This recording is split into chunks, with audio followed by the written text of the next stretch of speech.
The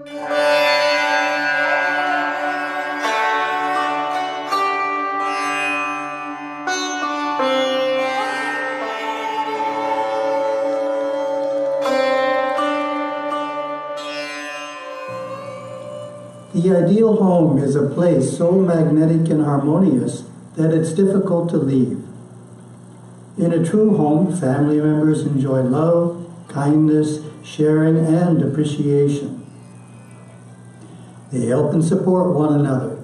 It's a place of selflessness and togetherness, where each person has time for everyone else.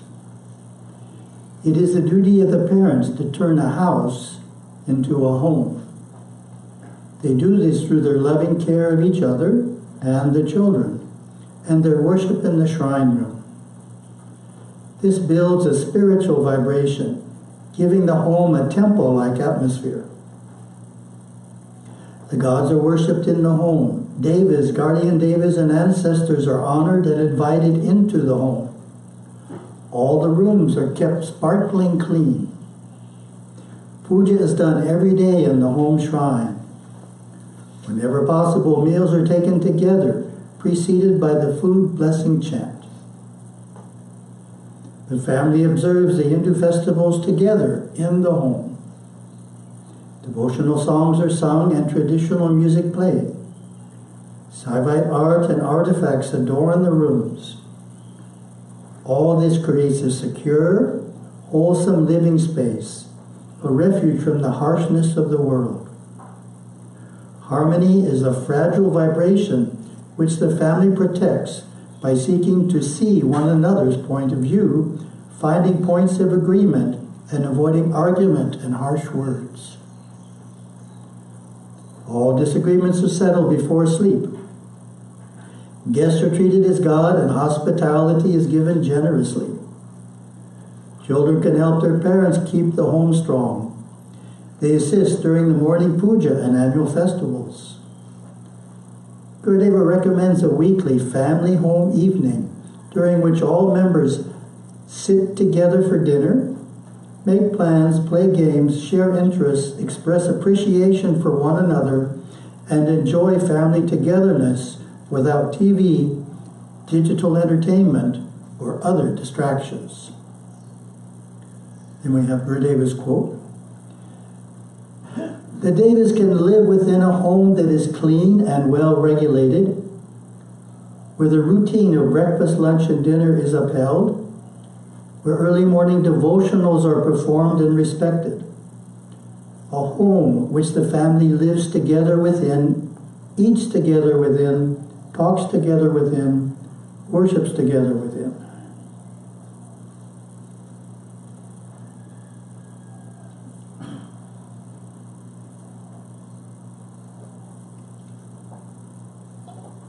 As the lesson points out, harmony is a fragile vibration which the family protects. So that's an important point Gurudeva makes a lot in his teachings about the home, is trying to minimize disharmony in the home. I was thinking about that this morning, and recalled what is in the October Publisher's Desk. Some good advice drawn from Gurudeva's teachings. Points out that one of the default perspectives of the home is the place we let off steam. So if we're upset because the boss is treating us poorly, we can't say anything to the boss, but we can come home and give our spouse a bad time. Likewise, the teachers are giving us a difficult time at school. We can't do anything at school, but we come home and we upset the other kids in the family. So it's done because it's looked at that it's okay to let off steam. That's where we let off steam. We can't do so at work. We can't do so at school. So where else could we let off steam but in the home? Well, there are other places, as Dr. David points out. And the Pub Desk mentioned 3. It depends on the person's nature, depends what kind of stress is going on. Of course, the obvious one is the Hindu temple. Stopping at the temple and praying for a while before coming home is an effective way to not bring the stress home. Another word that works well is taking a walk in a beautiful place, wherever you are. Generally there's parks, beaches in Hawaii, little hilltop overlooks things. You can find a beautiful place and spend some time there to let go of your stress before you come home. And then for other individuals, the stress goes away best when you exercise. So stop at a gymnasium and exercise away the stress so that when you come home you're totally relaxed. And there's also a need for someone staying at home. For example, a mother with a young child could be staying at home full time, and that can build up stress as well. So in that case, it's good to get out of the home. Go to the same places. Go to the temple, the park, the gym, and let go of your stress so that when the spouse and the kids come home, you're not expressing your stress toward them because you don't have it anymore. So that's a very simple perspective, that the home is not the place to let off steam.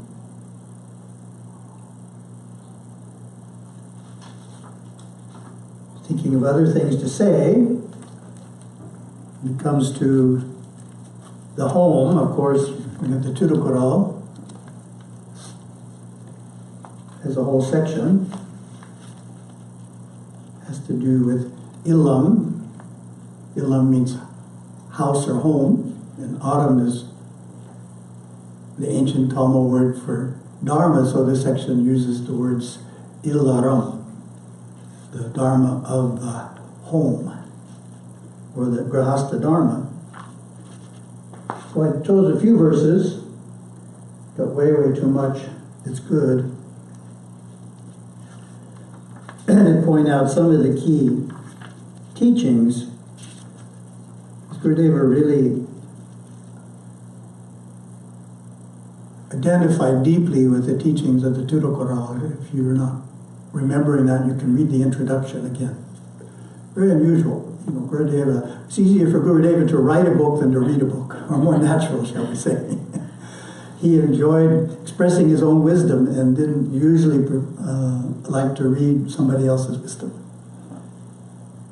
One of the books he liked was, his favorite book was Patanjali's Yoga Sutras, which he talks about. But in the introduction here, which he wrote, he must have just written it when we published it, right? I would think. He expressed how deeply the Tirukural, the teachings, how deeply they were integral to his teachings. You find the same ideas throughout Gurudeva's teachings, particularly in his book Living with Shiva. You'll see, that's in the Tirukural, that's in Living with Shiva. We really put a lot into it.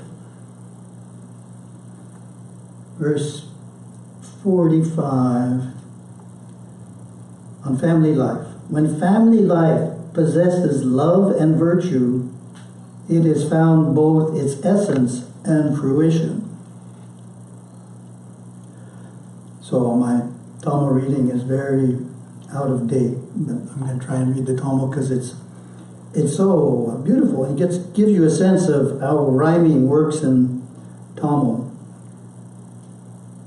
Anbum aranum udaitayin ilwalhai panpum payanum adu.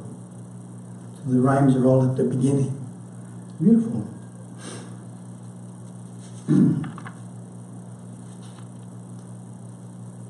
51, you have to talk about the wife and the kids.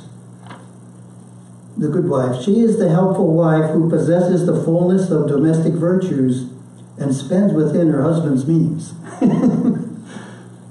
Very practical statement there. Spends within her husband's means. No excessive shopping on eBay. 61. Children, of all blessings we know of none greater than the begetting of children endowed with intelligence. So that's the goal, children endowed with intelligence.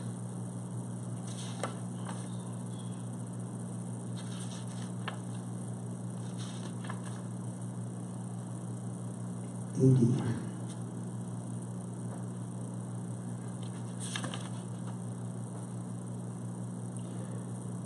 A lot of beautiful verses on possessing love. Just read one.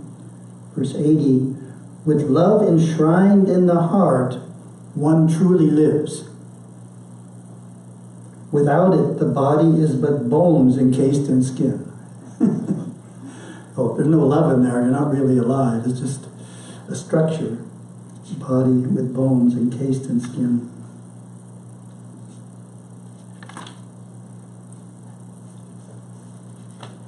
Then the next one I usually present as a question.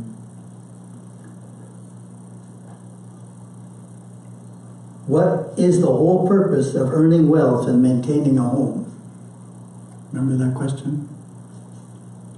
Oh, the standard answer is, well, the purpose of earning wealth and maintaining a home, of course, is to provide for the family members. That's why we do all this. Husband, wife, the kids, any parents who are living there. We're doing all of it for them, right? Not the correct answer. The whole purpose of earning wealth and maintaining a home is to provide hospitality to guests. So it's just not enough just to take care of the immediate family members. We need to reach out to others. Treat the guest as God. We need to reach out to others. A number of ways we can reach out to others. In this case, he's talking about hospitality. Hospitality is a very important part, and said in its broadest form, it's just the idea that particularly in Western countries, the general consciousness is focused on materialism, material gain, material possessions. And Hinduism says that's great. We want to have adequate material possessions for our family members, but to balance that out, having all these things, we need to give on a regular basis. We need to be charitable. And then we're balancing out the having, so we're not really greedy, having too much. We're balancing it out by giving on a regular basis. So one of the ways we give is hospitality.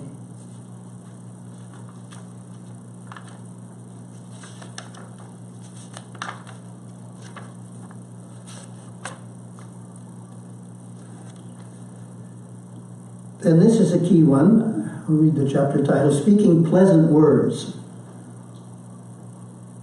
To utter harsh words when sweet ones would serve is like eating unripe fruits when ripe ones are at hand. Isn't that great? Who would eat the green mango when the ripe mango is next to it? But yet we choose unkind words instead of kind words, so not consistent.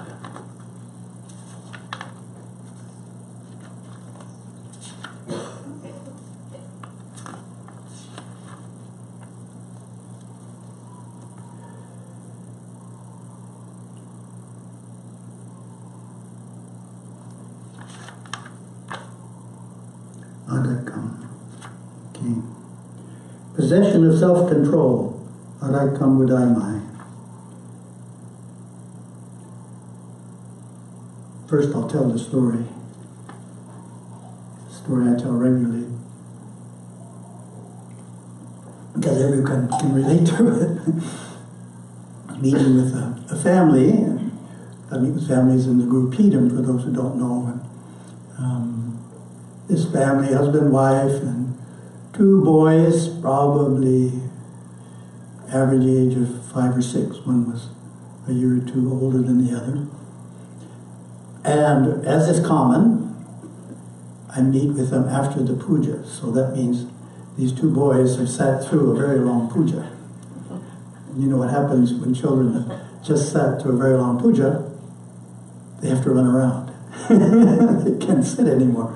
The ability to sit still has been used up by the puja. So they're running around the Guru Pedam, and he's kind of embarrassed. I said, that's all right, that's all right. They used up their ability to sit still. We just have to work with that. And then he said, you know, I used to be a much calmer person before I was married. So the handling of two young boys is a big challenge, and it can cause less calmness in your life.